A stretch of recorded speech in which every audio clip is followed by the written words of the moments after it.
Hey everybody, LioConvoy here. A few weeks ago, I said that comparing Optimus Prime and Rodimus Prime as leaders would have to be a separate video. And, well, here it is.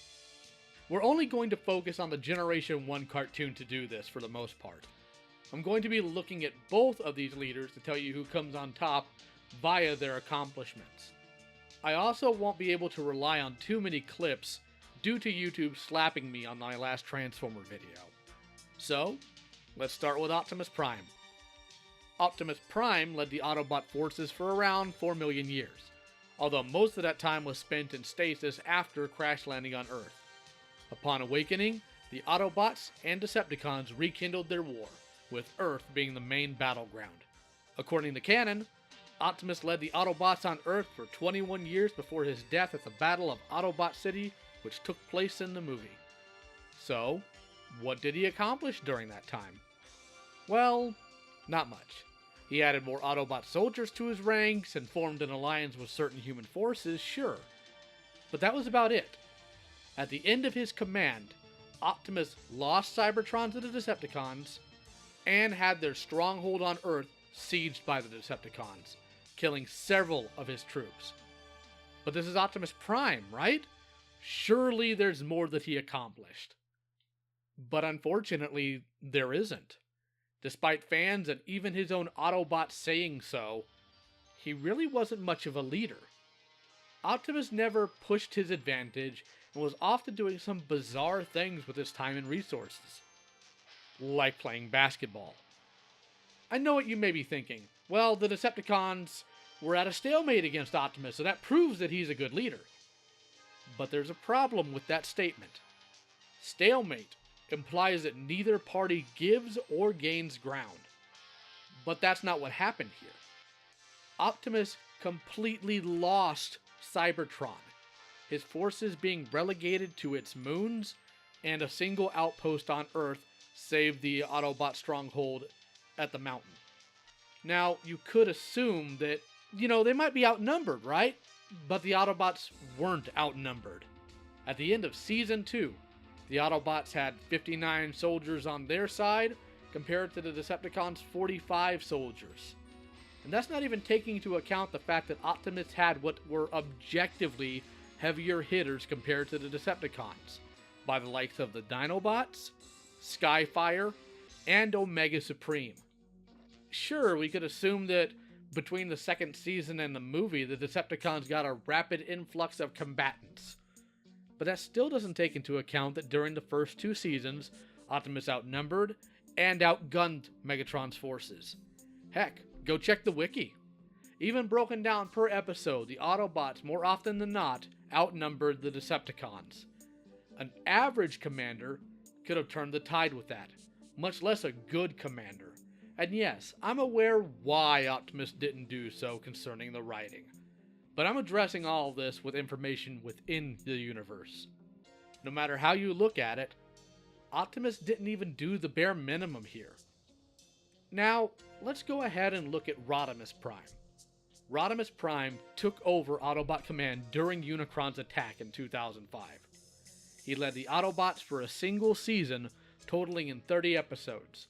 While we don't have an exact time frame like we do for Optimus, I'll base Rodimus' years in command on the title of the Japanese version for the 3rd season, 2010. So we'll be gracious and presume that Rodimus spent 5 years as the Autobot commander.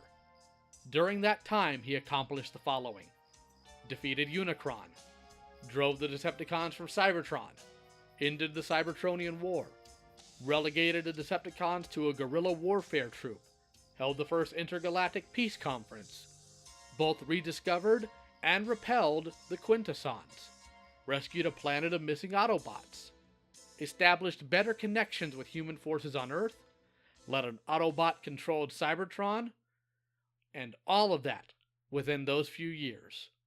Now, I know what some of the detractors would say. Unicron's attack weakened the Decepticons, so Rodimus shouldn't be given the credit.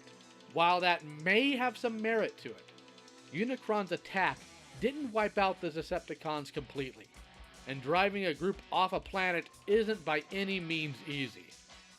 Rodimus had to have pushed the advantage and driven them off through sheer force of arms.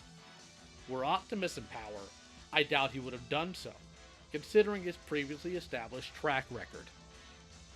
Rodimus had Ultra Magnus to lean on. You know who also had Ultra Magnus? Optimus. Remember, he called him an old friend in the movie. If one person gets better results from a group than another person, then generally it's not the group that's the problem. And this is measured out per Rodimus' results. There's also the fact that both Optimus and Rodimus had the same matrix of leadership, so that evens it out even more. Other criticisms of Rodimus is that he whined. I disagree with that. He had angst, which is common for the younger generation. Rodimus was literally thrown into leadership without asking. He was put in a position to govern and command Autobots that literally compared him to Optimus at every turn. What Rodimus got was literally the only true character arc of the original show. You got to see him learn, grow, and unite Cybertron. And if you'll notice, things only went back to being bad when Optimus-obsessed people brought him back. The Decepticons became an army again, and a new war was launched, right after Optimus resumed command. There are those of you who may look up to Optimus as a father figure or may value him in other ways, and that's fine. But Rodimus doesn't deserve the hate he got in any way, and should really be given more love and respect for his character and accomplishments. But what do you guys think? Do you think I'm wrong? Do you want to yell at me for being mean to Robot Dad? Let me know in the comments. A special thanks to my patrons Avis and MegaUmi. If you'd like to support more videos just like this, head over to my Patreon in the description. You can support my nonsense for as low as $1. And of course, I'm still running that 1,000 sub contest.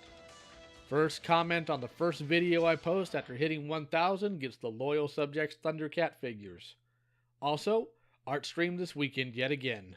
I've really enjoyed you guys joining me on all of them so far. So as usual, it's 7:30 p.m. Central Standard Time on Friday. Still trying to raise money to go to Don Bluth's University. Going forward, by the way, I'd like to do a fan art scroll during the end cards on these videos that I'm planning on making. Not fan art of me, of course, that'd be weird, but Thundercats and other 80s fan art. If you did something you'd like to see in a crawl, post it up on Twitter or Tumblr with the hashtag #LioFeatureMyArt. On screen now for your reference. Now this is just your art. This isn't somebody else's, so that's the stipulation here. I'll check in weekly just to make sure. Thank you for joining me, and take care.